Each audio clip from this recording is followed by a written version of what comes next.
नमस्कार दोस्तों, मैं प्रमोद त्रिपाठी, अयोध्या वासी, द लर्नर्स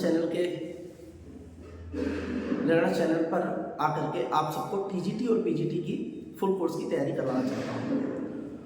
इस विषय पर सोशल साइंस जो मेरा मेन सब्जेक्ट है, इसमें हम इतिहास और नागरिक शास्त्र इन विषयों की तैयारी कराएंगे।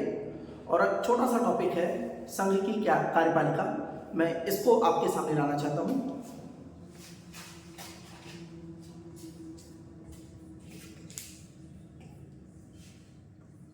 संघीय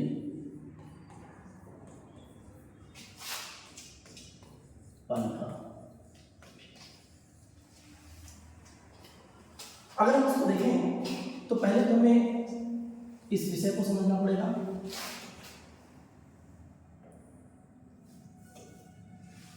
दूसरा, हम लोग ये जानेंगे कि संघीय कार्यपालिका में आता क्या क्या है और हमें क्या क्या पढ़ना है। तो संघीय कार्यपालिका जो आपके संविधान के भाग 5 का हिस्सा है, इसमें हम लोग देखेंगे राष्ट्रपति, उपराष्ट्रपति,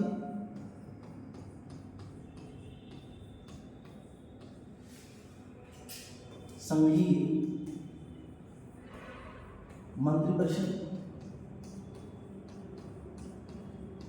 और सोचिए, एक क्वेश्चन यहां से आपसे पूछ लिया गया, ये सब लिखने का एक तात्पर्य यह है कि छोटे छोटे प्रश्न जो हम लोगों को परेशान कर देते हैं उनसे फेंच पाना, उनसे पार पाना। तो ये मंत्रिपरिषद में क्वेश्चन पूछा जा सकता है कि भारत के संविधान में मंत्रिमंडल शब्द का उल्लेख कहाँ है और मंत्रिपरिषद का उल्लेख कहाँ है।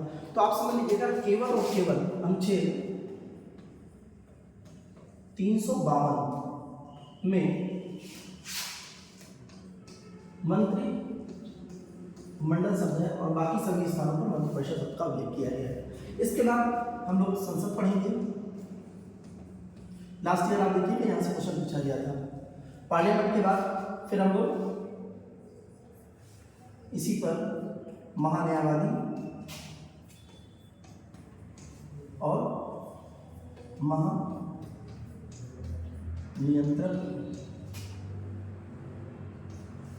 लेखा परीक्षक और फिर लास्ट में हम लोग सुप्रीम कोर्ट को पढ़ेंगे।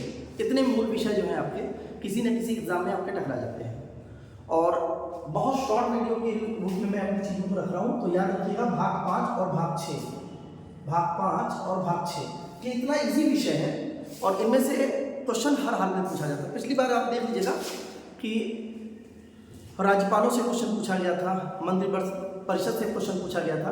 तो मंत्रिपरिषद को समझने के लिए हमको ये जानना पड़ेगा कि मंत्रिपरिषद दो रूपों में होगी, एक संघ की मंत्रिपरिषद और दूसरी राज्य की मंत्रिपरिषद। तो आज हमारा विषय है राष्ट्रपति और हम लोग देखेंगे कि राष्ट्रपति को कैसे तैयार किया जाता है। जब हम बात करते हैं राष्ट्रपति की, तो राष्ट्रपति का विषय भाग 5 में और इनके अनुच्छेदों को अगर पूर्ण रूप से देखें तो अनुच्छेद 52 से लेकर के और 62 तक तो एग्जैक्ट दिया है। इसके बाद जब इसके हम कार्यपालिका, इसकी शक्तियों को पढ़ेंगे, इसके कार्यों को पढ़ेंगे, तो अलग अलग अनुच्छेदों में इसका वर्णन किया गया है। जैसे मैं कहता हूं अनुच्छेद 52, बहुत सीधी सी बात है, भारत का एक राष्ट्रपति होगा, भारत का एक राष्ट्रपति होगा। ठीक है, भारत का एक राष्ट्रपति होगा। अब समस्या क्या है कि राष्ट्रपति का कार्य क्या होगा। ठीक है, राज्यपालों के संदर्भ में लिखा गया है कि प्रत्येक राज्य का एक राज्यपाल होगा, वहां भी वही बात कही गई है। लेकिन संविधान में संशोधन करके, 7वां संविधान संशोधन करके ये बात को जोड़ दिया गया कि 2 या 2 से अधिक राज्यों का एक राज्यपाल हो सकेगा। लेकिन राष्ट्रपति के संदर्भ में ऐसा नहीं किया जा सकता है क्योंकि वह राष्ट्र का प्रमुख होता है। तो राष्ट्र के प्रमुख के लिए हमें एक ही व्यक्ति को नामित करना है, एक ही व्यक्ति का निर्वाचन करना है। ये भी बात है कि राष्ट्रपति निर्वाचित होता है और प्रधानमंत्री नियुक्त होता है। ये शब्दों को हमें जानना पड़ेगा। अनुच्छेद 53 क्या कहता है, बहुत महत्वपूर्ण विषय है, संघ की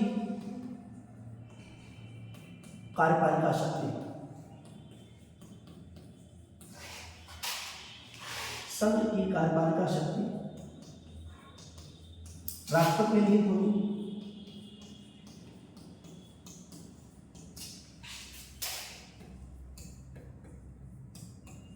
निहित होगी,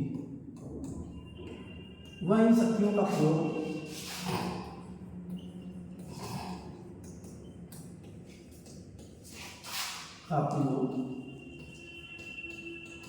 स्वयं करेगा अथवा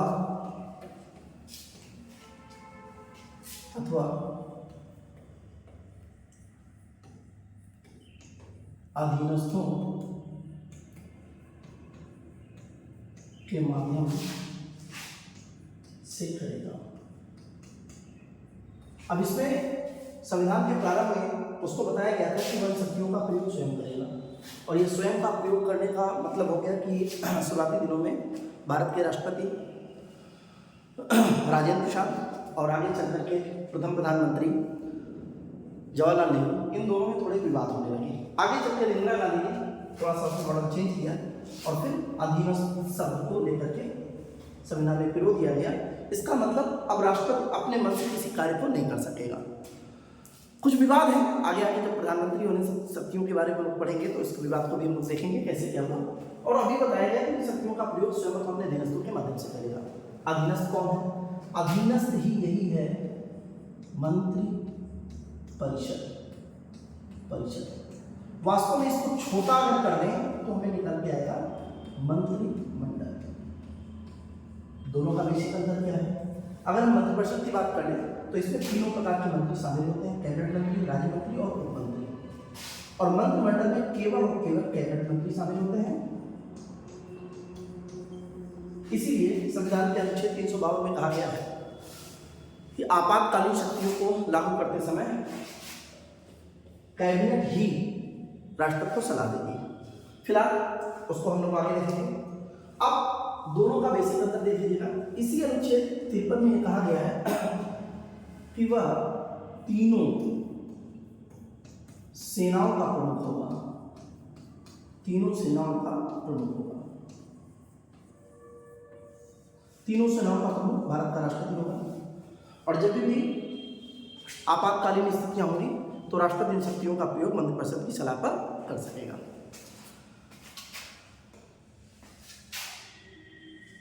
हम लोग अनुच्छेद 54 की बात करते हैं। आगे इसका एक्सप्लेनेशन में मिलेगा।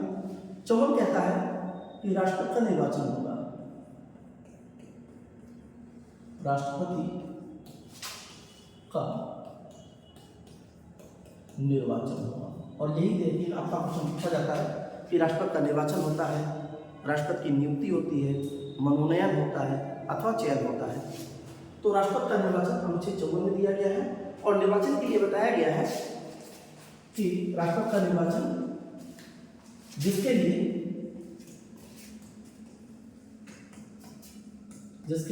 एक निर्वाचन मंडल होगा। निर्वाचन मंडल होगा।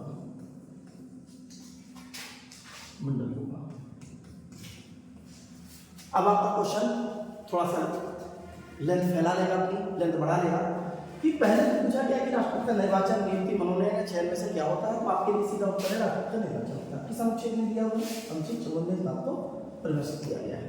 अब निर्वाचन मंडल मतलब उसके निर्वाचन में कौन कौन से लोग भाग लेते हैं, हमें इसे जानना है। तो निर्वाचन मंडल में देखिए फंसाने के लिए क्वेश्चन क्या पूछ सकता है। तो मैं पहले सीधे इसका उत्तर बता रहा हूँ कि राष्ट्रपति का एक निर्वाचन मंडल होगा जिसमें संसद के सभी विधान सभा के सभी और फिर केंद्र शासित प्रदेशों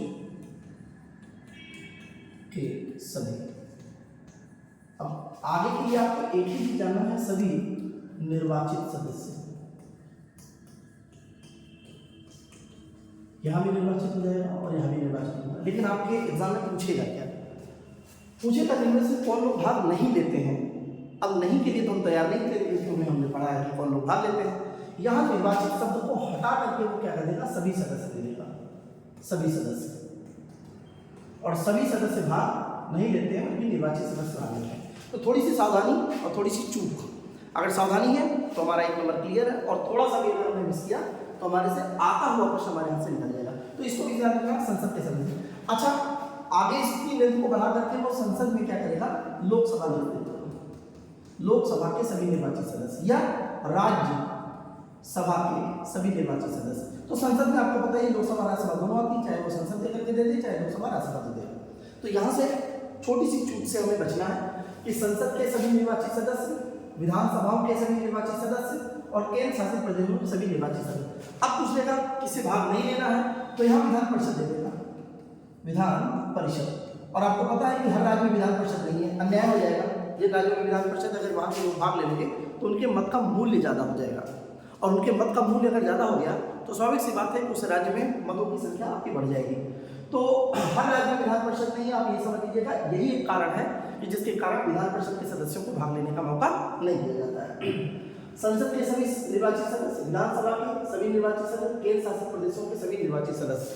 अब केंद्र शासित प्रदेशों में पूछेगा कहाँ कहाँ की विधानसभाएं हैं, तो आपको पता है कि दिल्ली, पांडिचेरी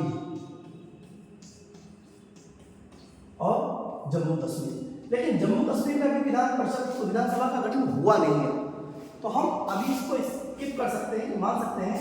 लेकिन यहाँ पर प्रस्ताव दिया गया है कि जो हमारा 2019 में संशोधन करके जम्मू कश्मीर को केंद्र शासित प्रदेश का दर्जा दिया गया है, उसमें विधान परिषद की बात की गई है। लेकिन अभी भी सरकारों ने केंद्र शासित प्रदेशों के रूप में जम्मू कश्मीर में विधानसभा का गठन नहीं किया है। जब विधानसभा यहाँ पर स्थापित हो जाएगी और तभी जो है आपके यहाँ के लोग मतदान में भाग ले पाएंगे। तो आपके लिए ढेर सारे प्रश्न बनते हैं। बात तो सही है कि इतने में से अगर आपको फंसाना चाहेगा तो आसानी से आप फंस जाएंगे, लेकिन जब भी कोई टीचर किसी चीज़ को फोकस करता है तो उसका बेसिक मकसद होता है कि आपको उस घटना से बचाना। तो यहाँ पर आप उम्मीद कर सकते हैं कि एक प्रश्न आपका तैयार है। अभी क्या कहा गया है 55 में, अनुच्छेद 55 क्या कहता है, निर्वाचन की रीति। याद रखिएगा, अभी मैं केवल इंट्रोडक्शन दे रहा हूँ। अभी इन्हीं सारे टॉपिक पर आपको एक्सप्लेनेशन मिलेगा कि निर्वाचन की रीति एग्जैक्टली क्या है। लेकिन यहाँ का प्रश्न आपको बहुत नहीं पूछेगा, क्योंकि ये थोड़ा सा सिविल में मेंस का विषय पड़ जाता है, क्योंकि ये निर्वाचन की रीत अपने आप में थोड़ी टिपिकल। लेकिन मैं समझाने की कोशिश करता हूँ। कहा गया कि निर्वाचन की रीत में एग्जैक्टली क्या होगा, तो शब्द लिखा गया है एकल संक्रमणीय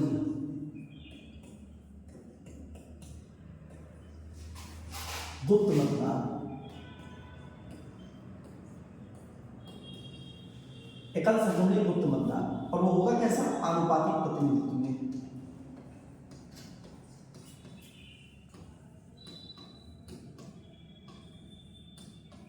तो आप कह सकते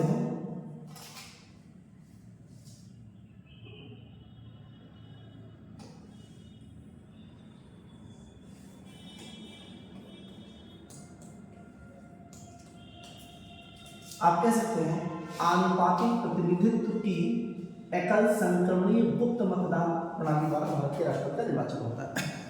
और ये निर्वाचन होता कैसा है, अप्रत्यक्ष होता है, अप्रत्यक्ष होता है।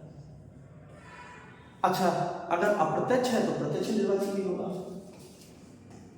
एक क्वेश्चन आपका ये भी बन गया कि हम कहाँ कहाँ पर प्रत्यक्ष निर्वाचन प्रणाली का प्रयोग करते हैं और कहाँ कहाँ पर अप्रत्यक्ष निर्वाचन प्रणाली का प्रयोग करते हैं। तो जो प्रत्यक्ष निर्वाचन होती है वो हमारी लोकसभा में चलती है, हमारी विधानसभा में चलती है। अप्रत्यक्ष निर्वाचन का प्रयोग हम लोग राज्यसभा में करते हैं, विधान परिषद में करते हैं, राष्ट्रपति के लिए करेंगे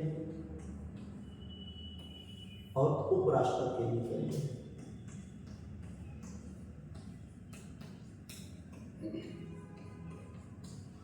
इसके अलावा हमारे यहाँ अप्रत्यक्ष मतदान प्रणाली और कहीं पर भी प्रयोग में नहीं लाई जा सकती।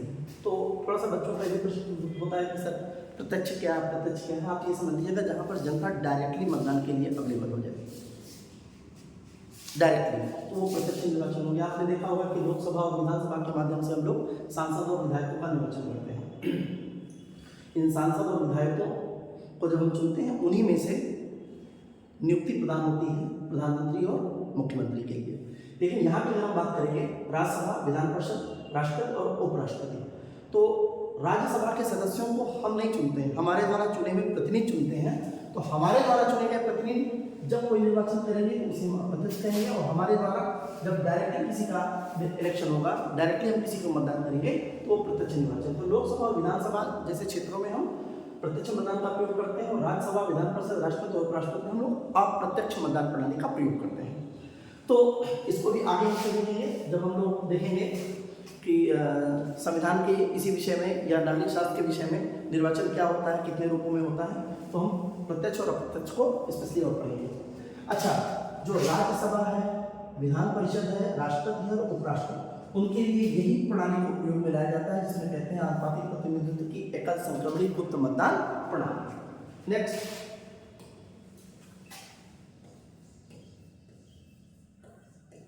अनुच्छेद 56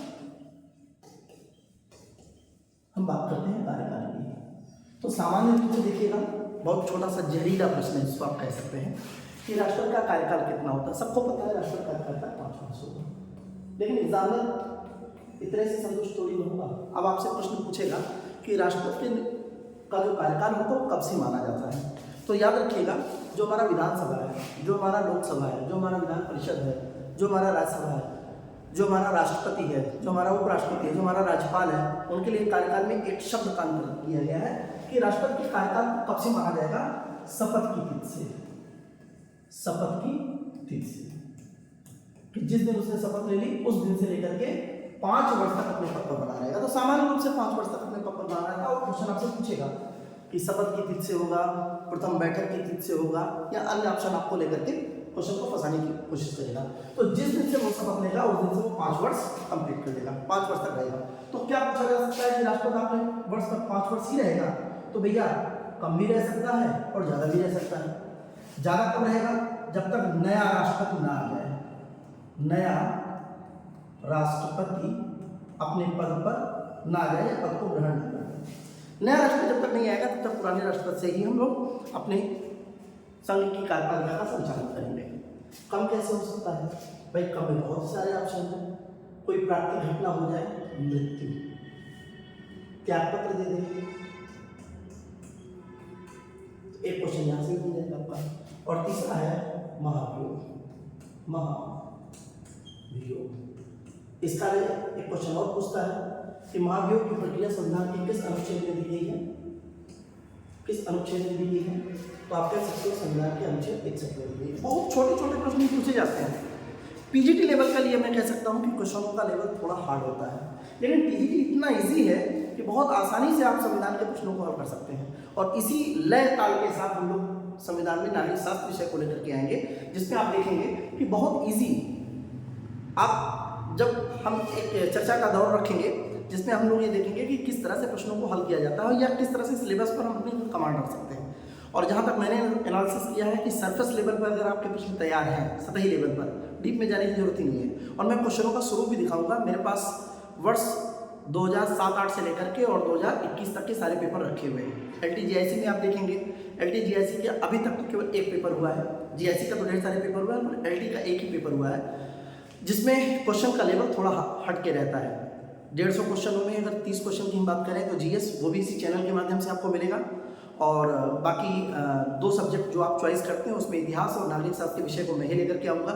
उसमें आप समझिएगा माइनस मार्किंग थोड़ा सा आपके लिए टोटका हो सकता है, थोड़ी सी समस्या कर सकता है, लेकिन मैं उम्मीद करता हूँ कि अगर आप सामान्य रूप से प्रश्नों को तैयार किए हुए हैं तो वहाँ भी आपके लिए कोई समस्या नहीं होगी। चलिए देखते हैं। मृत्यु, ये तो प्राकृतिक घटना है, कोई घटना घट जाए तो समय से पहले चला गया। अच्छा, यहाँ भी प्रश्न पे एक लिंक आपको मिलेगा। अब जब मृत्यु हो गई है तो तत्कालीन समय में कौन कार्य करेगा?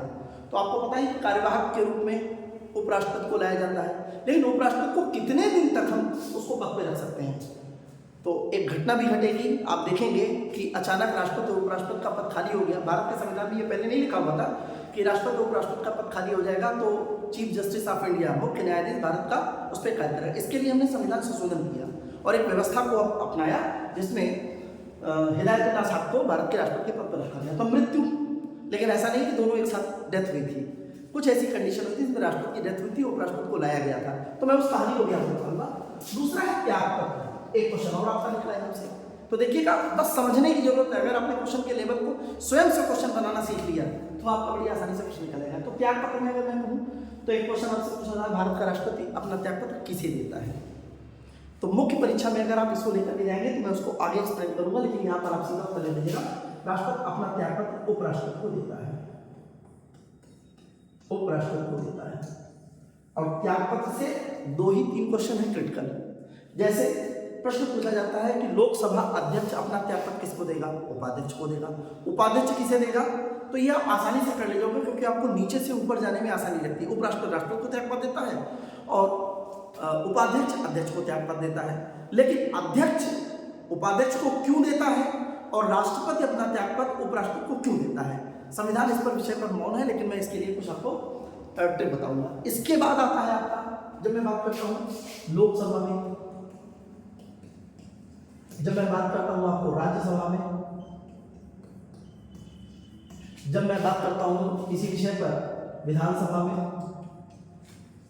और जब मैं बात करता हूं विधान परिषद में, तो आप देखेंगे लोकसभा अध्यक्ष उपाध्यक्ष को, उपाध्यक्ष अध्यक्ष को दे देगा। विधानसभा में कई काम है, अध्यक्ष उपाध्यक्ष को और उपाध्यक्ष अध्यक्ष को दे देगा। विधान परिषद में भी यही लाइन है, सभापति उपसभापति को और उपसभापति सभापति को देता है। लेकिन ये आपके लिए कठिन है, मुझे नहीं लगता बहुत कठिन है, आप इसे आराम से कर लो।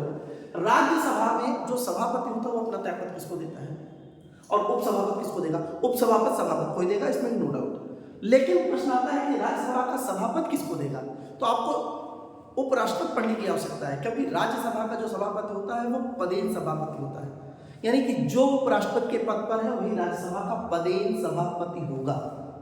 और पदेन सभापति के रूप में उपराष्ट्रपति है, इसलिए उपराष्ट्रपति अपना त्यागपत्र राष्ट्रपति को देगा, राष्ट्रपति को देगा। बस यही अंतर है। अब आसानी से आप देख लीजिएगा, मैंने 4 शब्द लिखे हैं, लोकसभा, राज्यसभा, विधानसभा, विधान परिषद, जिसमें 3 एक जैसा है, एक बदला हुआ, और यही बदला हुआ आपसे प्रश्न पूछ लेता है। तो त्यागपत्र यहाँ पर जो आपका